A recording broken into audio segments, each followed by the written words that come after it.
So, what does holistic wellness really mean? And how quick can I get there?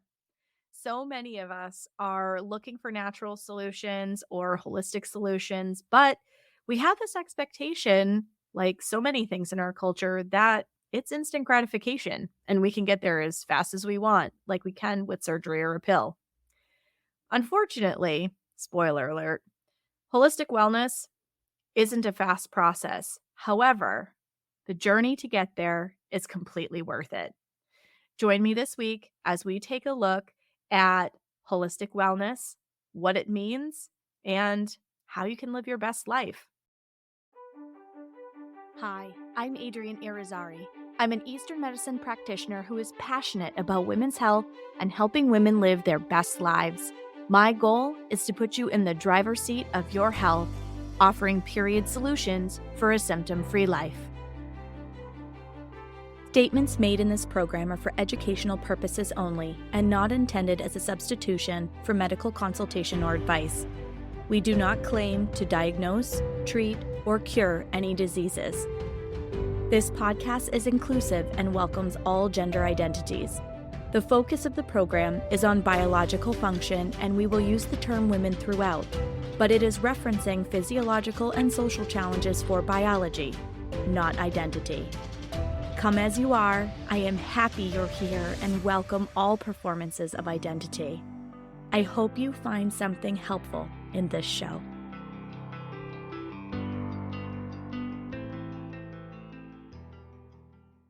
Welcome back to another episode of the Reproductive Rebel podcast. We are going to tackle a favorite topic of mine, which is that there is nothing about holistic wellness that is fast.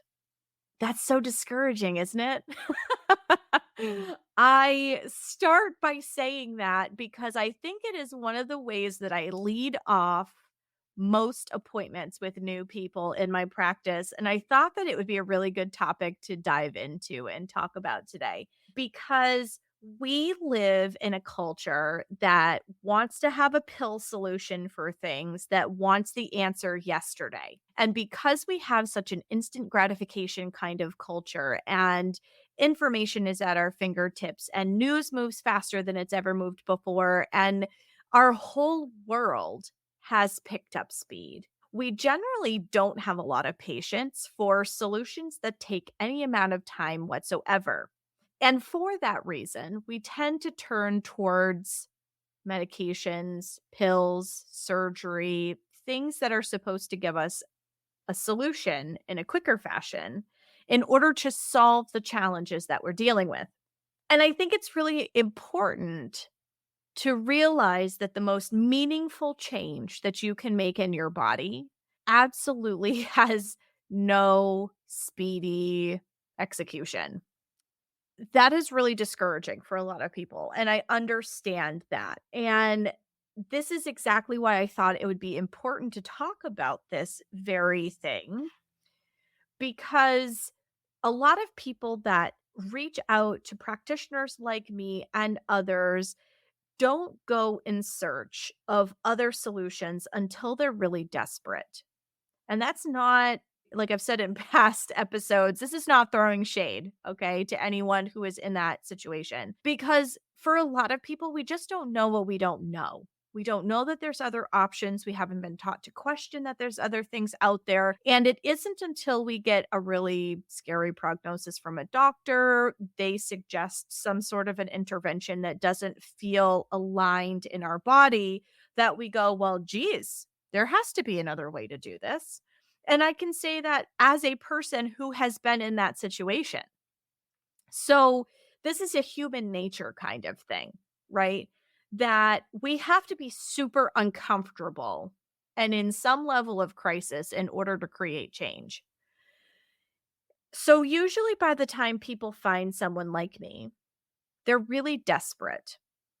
And it's probably one of the hardest parts about the work that I do, really and truly, is to see the level of suffering and the level of desperation that comes from that suffering in the clients that walk through my door. Because by the time they have found me, Maybe they have spent a year in infertility treatments and they're really discouraged and they think they need a donor egg. And then I say something to them like, well, if we change your diet, we can actually affect your egg quality.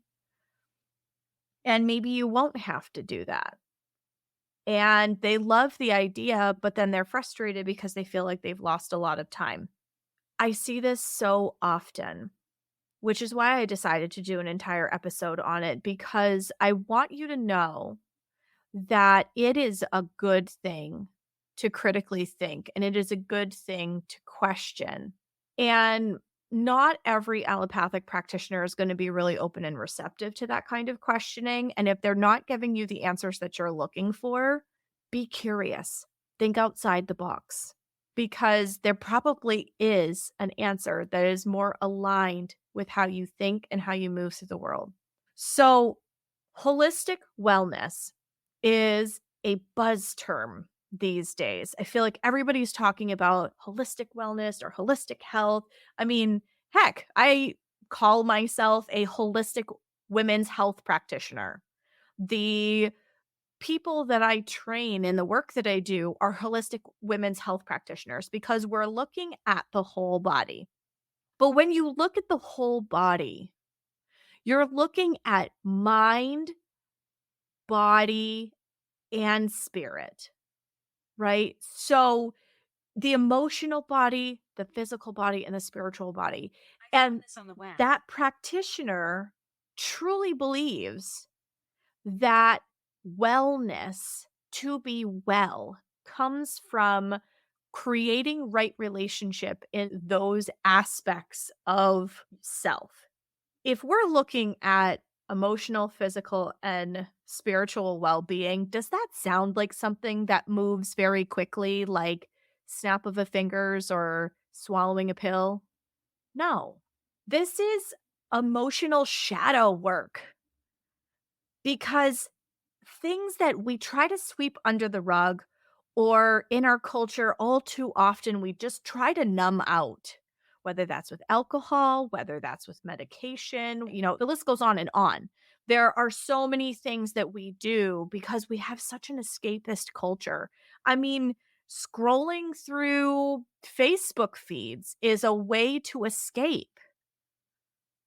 And we're all guilty of this. I mean, I have a habit sometimes of mind-numbingly scrolling, but I don't do it that often, especially since I've made a conscious choice not to do it. But we all have stuff like this where we kind of escape from reality for a little while. And because this is so common, because our world is moving faster than it's ever moved before, because things are really stressful and we don't get to play as much as we would like to. And, if I had a dollar for every time I had somebody that I spoke to in another country who was like, "Oh, you actually have a holiday? You're actually taking a vacation?" Because Americans work too hard. We don't take enough time off. It's part of our cultural expectation to work hard, but we don't play as hard as they do in other parts of the world. We don't take enough recharge time. So where do we get some of those breaks? We get it through mindlessly scrolling or wine o'clock. I've seen a lot of sweatshirts that make jokes about mommy's wine o'clock, right? I've got a couple signs in my kitchen that make jokes like that just because I think they're funny. One of them says something about driving me crazy, but I didn't drive myself there, right? So like I find a humor in it, which is why it's in my kitchen. But there's a real problem in our country about numbing ourselves out and not actually feeling what we're feeling. Emotions are one of the cornerstones of the human experience, and they can be so beautiful and they can feel really gross. And when we have the gross ones, we tend to want to avoid them because we don't like feeling gross. But sometimes dealing with physical problems in the body means you have to address that gross head on and ask yourself those uncomfortable questions like, why am I feeling this way? What can I do about it? And maybe it means getting out of a situation that you never ever thought that you would get out of or that you'd want to get out of. Or on paper or from the ego brain, it looks perfect, but from your heart and your soul, you're dying inside. I've seen this so much in my practice. And this is why I thought this episode would be so, so important because we have physical ailments, just like this conversation that I had in episode 44 with Taylor, where we were talking about the emotional side of health and that your mind is a really important part of the equation of your overall well being. I'm taking that a step further in this episode and looking at holistic health as a whole because it's become such a buzzword and it's become such a part of our culture and all of these things that, oh, I want a more holistic approach. I want a more natural approach. Okay, great. Are you ready to do the work? Are you willing to do the work? Do you realize that it's going to be work? So, like I said at the beginning, holistic wellness, and I tell my clients this all the time, is not an Amazon Prime kind of fix. Amazon Prime is about as instant gratification for shipping as it possibly gets, which is why their model is one of the many reasons why their model is so darn successful. When it comes to your wellness, your true overall wellness, you have to affect the root cause of the problem. And sometimes that's not in the body. Sometimes you are working through spiritual stuff. Maybe you were raised in a certain religious background and it does not resonate with your body anymore. And every time you go, why am I here? This doesn't speak to me. This doesn't feel like me. Forcing yourself to be something that you're not, believe something that you don't at the core of your being means your body is out of alignment. Pretending to be someone or believe something that you're not starts to show up as physical problems in the body. I've had clients in the past who, because of their religious upbringing, could not accept that they had been given some really beautiful spiritual gifts that came to them in dream time or things that they were able to literally see during their day to day. Auras around people, messages from the other side, because they were so plugged into that mystic side of the equation. And yet they were so emotionally conflicted about it because their religious upbringing or their religious background or how they were choosing to move through the world on the spiritual side of things said that that was bad or said they were seeing demons.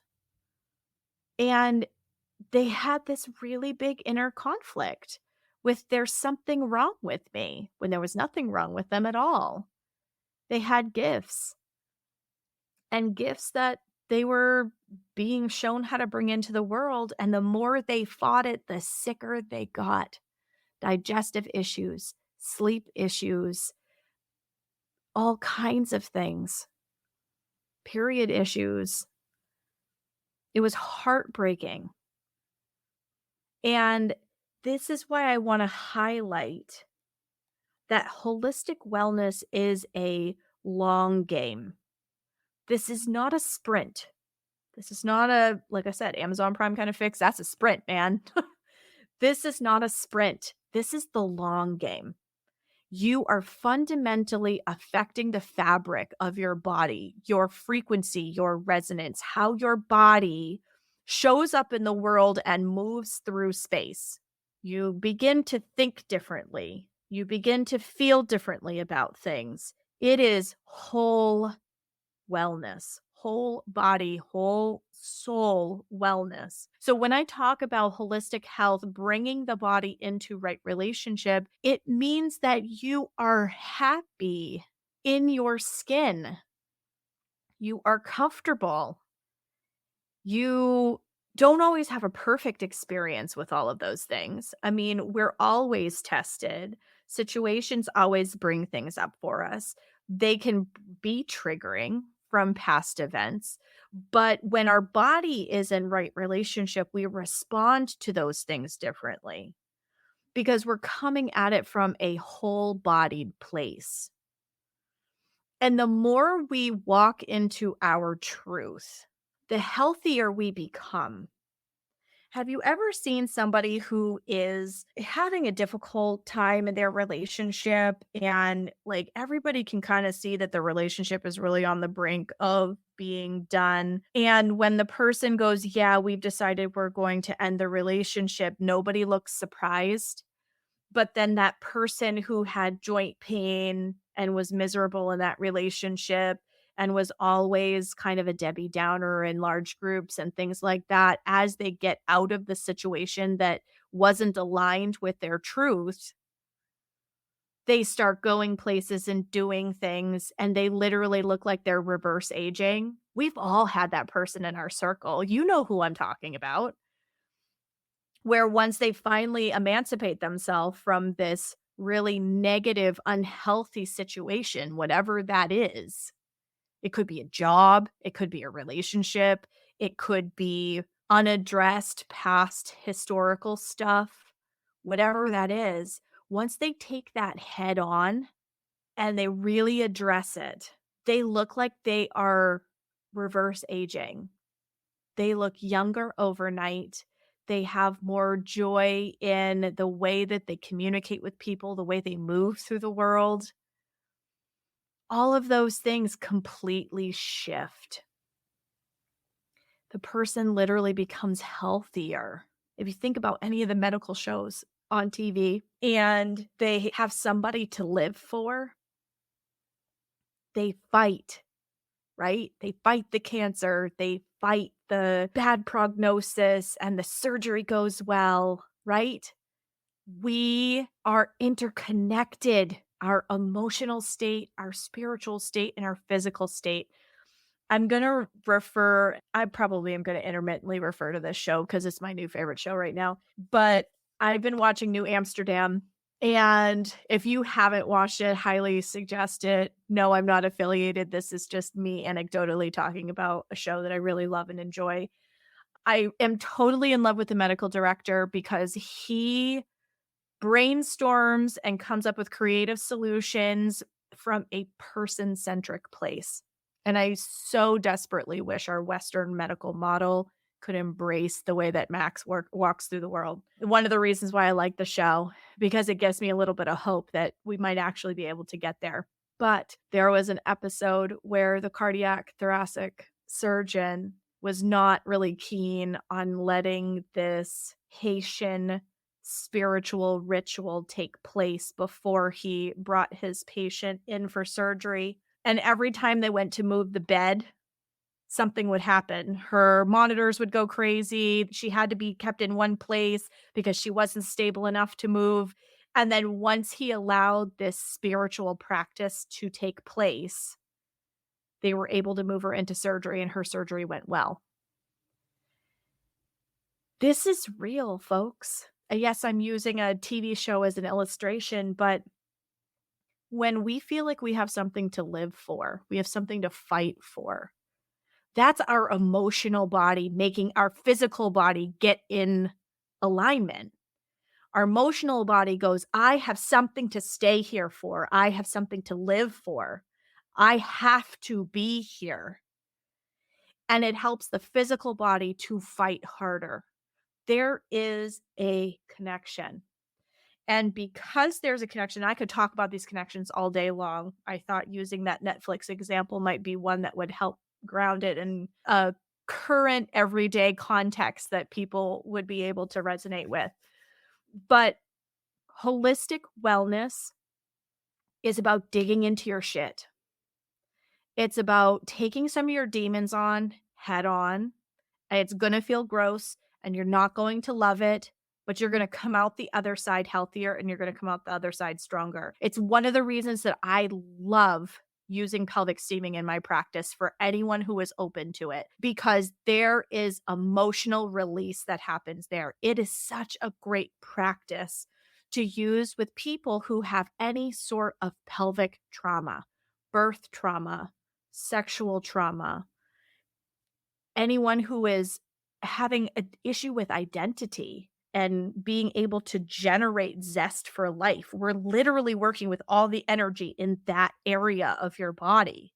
And just like we talked about with Kim Coffin in episode 41, where we were talking about sacred sexuality and that turn on, giving you the energy and zest to take on your life, it's the same thing. We are awakening and moving energy through this part of the body, which helps you to address whatever needs to be addressed, physical, emotional, or spiritual.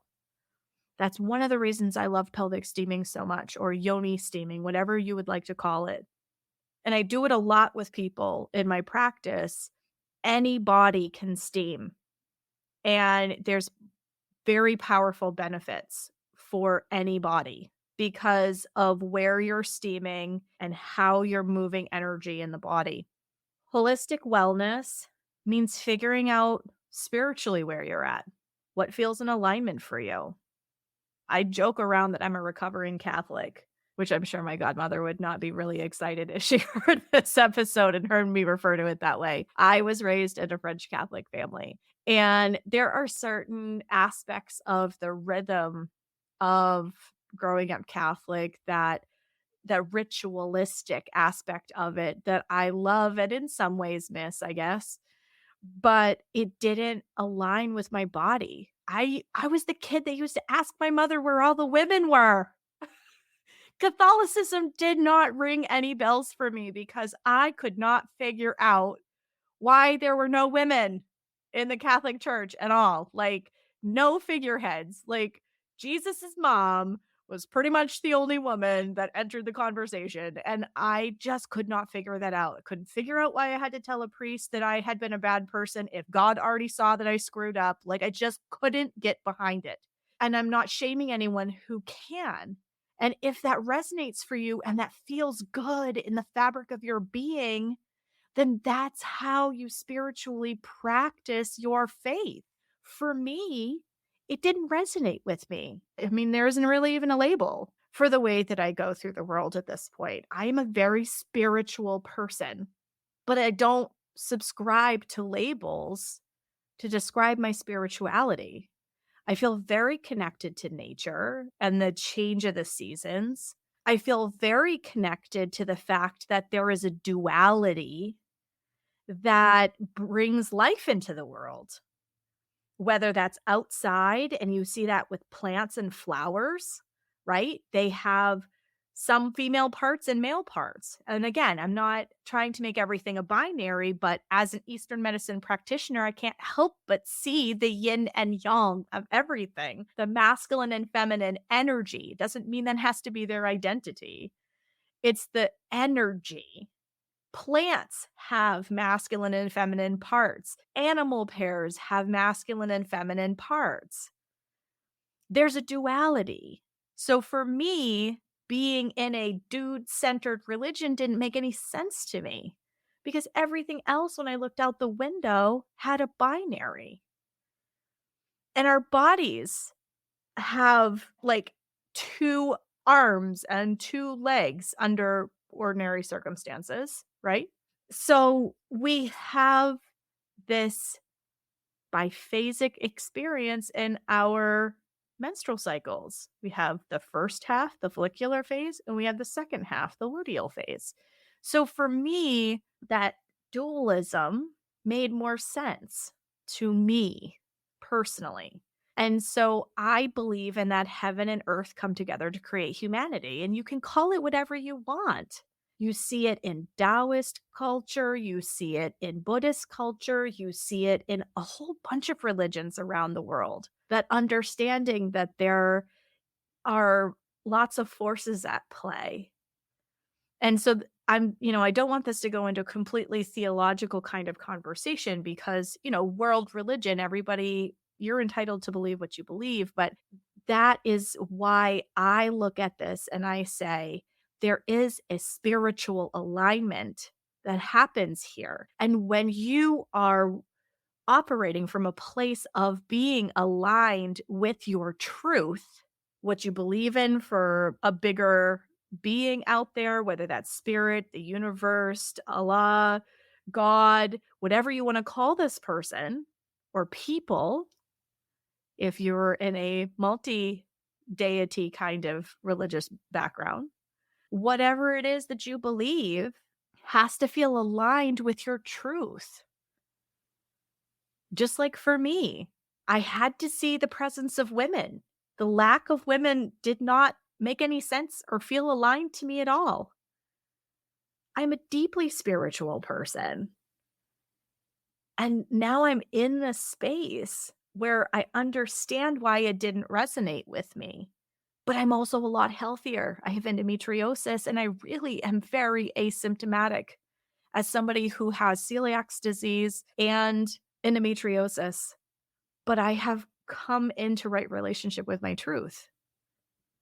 So, holistic wellness is not something that you can take a pill for. It's not something that you can have surgery for or go to a couple of Reiki sessions and you've come into right relationship with yourself. Holistic wellness means that you have to attend to all of the dust kitties underneath the bed. Dust bunnies, dust kitties, whatever you wanna call them. You have to deal with the skeletons in the closet, you have to deal with the emotional and physical aspects of your life that are affecting the physical expression of your life in order to bring your whole body into right relationship.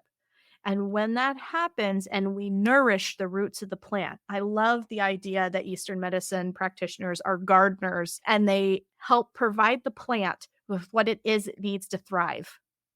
I love this idea. It's one of the reasons that I practice from an Eastern medicine perspective is we bring our body into right relationship and the plant thrives. That is truly the definition of holistic wellness is the whole body. You are not ingredients in a cookie like you are in the allopathic model. You've got one person that you go to for your ears, nose, and throat. You got one person you go to for your gut. You got one person you go to for your vagina. Like they pull you apart and it's all siloed. And 9 times out of 10, your paperwork doesn't make it from one office to the other, which is a gigantic pain in the ass because it's not one person that's looking at your whole body, let alone the emotional side of it. You have to go to another doctor for the emotional side of it, right?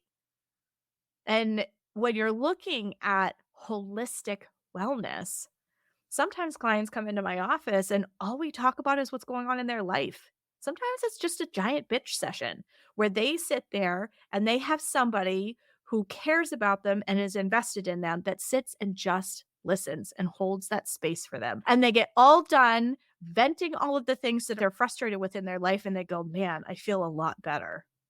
Thank you for listening to me because nobody will listen to me or I don't have anyone to share this with." And I always suggest like, "Hey, it might not be a bad idea for you to pull a professional into your experience and into your care team because here's the thing, we're looking at wellness, whole wellness. So yes, maybe this person needs a therapist. Or maybe they just need somebody who cares that's going to let them vent. And because they're an external processor, they figure their stuff out as they're talking it out. I have a lot of clients that solve the problems of the world just venting to me for 20 minutes out of their 30 for their appointment. And then they go, "Oh, I feel a lot better. We should probably talk about my period now," right? Sometimes we only talk about the body because there's a lot of stuff going on there. Sometimes we talk about life transitions. Like all of these things are all part of getting the menstrual cycle to work well and supporting how it shows up for you because you should be experiencing 4 to 6 days of fresh red blood only. Your period should be arriving every 28 to 30 days. This is all people who are not on birth control. Okay. This is unmedicated.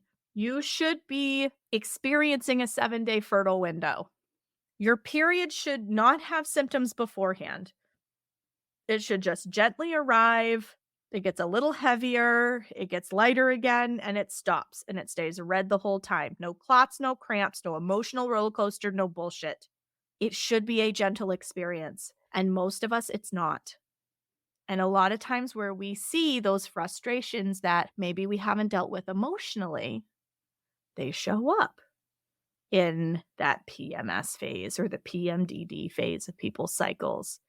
And the irritation level goes through the roof because this is something that needs to be addressed in some way. So, life informs the way the body shows up. And if you're truly working with a holistic wellness professional that is invested in the entire process, they're going to hold some space for you. They're going to give you resources to be able to address things that are outside of their toolkit. And they're going to give you tools within their toolkit so that you can thrive. I have a whole group of very talented, amazing practitioners in my network so that when I have that person that comes in that goes, "Oh, I'm really struggling with being able to be intimate with my partner, like it physically hurts when I try to let them in." I'll suggest they go to a pelvic PT. But if it sounds like there's more of a relationship challenge there, I might suggest talk therapy, or I might suggest a pelvic floor physical therapist who has a little bit more of an energetic spin on their work because your body is physically responding and shutting them out. Your body's physically not letting them in for some reason. Where is it that there's the disconnect that you don't feel safe enough to let them in? That safe could be physical or emotional.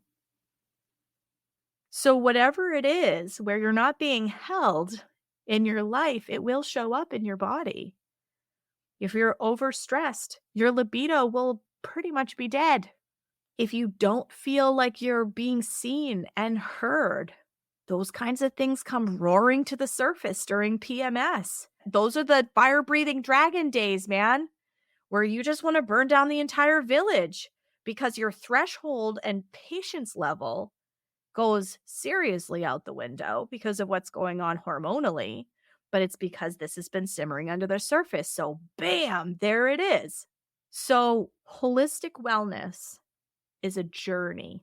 Yes, there are physical things that we do to address that journey. I'll give people herbs to help nourish the roots of the plant. I'll give them steaming practices. I might give them breath work to do. I'll use things like acutonics, which is acupuncture with sound, to help chi and blood and other fluids move smoothly through the body because when we're in that constricted space, things don't flow really well. But then I'll also invite them to consider other ways that they can help nourish their plant. And so it's a journey. Yes, from a physical standpoint, you have a brand new uterus every 90 days because your cells are always dividing and dying and new cells are replacing it. But if you're holding the same pattern, like a fibroid or a polyp or something like that, it's because there's nothing interrupting that cycle. So let's interrupt and allow the body enough energy and resources and take the disharmony out of the way so that the brilliant body that we live in can come back into right relationship with itself. And those patterns can go away when people do that kind of work. It's not overnight. It takes cycles and it takes being willing to be open and do the work. And it breaks my heart when people come in and they, even though I set the tone that this is a journey, they're not patient enough with the process because, like I said, the people by the time they find me, they're desperate. They're desperate for an answer. They're desperate to be out of the situation that they're in. They are frustrated. They just cannot deal with the symptoms that they're dealing with anymore, whether that is period problems, whether that's fertility challenges, whatever it is. People don't want to push pause on whatever it is that they're doing. They just need a fix or a solution for whatever is going on. And I can give them the solution, but they have to be willing to put in the work. And that can be the hardest part to manage as a holistic practitioner is you have to be really good at being able to hold space for their frustration because they will get frustrated that it's not fast. They will get frustrated that their progress is happening, but it's happening incrementally, which feels very slow in a culture where everything is instant gratification. But the best results that I have gotten from any of my clients are the people who are willing to be patient. Yes, they air their frustration with me. And yes, they might even have moments where they're like, Adrian, is this even fucking working? And I'll be like, yes. And I try to point out the places where we've seen change. And they hang in there with me. When they hang in there with me, I get phone calls like I did back in April from a woman who never knew when her cycle was ending because she was bleeding all the time. And she calls me and she goes, I didn't know if I was going to get here. And I sure as heck have been frustrated, but I just had my first 28-day cycle, Adrian, and I didn't have any bleeding in between. And I'm so excited. I just needed to share it with you. That is possible, but it means being willing to do the work and hang in there. So when you talk about, I want a natural solution, I want a holistic solution, I invite you to consider the fact that it is a journey and a process to get there. But when you get there, your body will be healthier, your body will be stronger, your heart will be healthier and happier. When you get there, it will be better than you could have ever imagined because you will have done all the work on the way there. Thank you for joining me for another episode of Reproductive Rebel. Reproductive Rebel is recorded by certified peri-steam hydrotherapist and acutonics practitioner, herbalist, and Chinese nutritional therapist, Adrian Irizarry of Moon Essence LLC. If you are interested in setting up an appointment for one-on-one support, ordering from our store, or checking out our course offerings, visit our website at moonessence.life. Be sure to subscribe to our newsletter and get insider information on upcoming events and offerings. Join the conversation. Like and follow us at MoonEssenceMe on Instagram, Facebook, or LinkedIn. Your voices make this program possible. Thank you all for your continued support.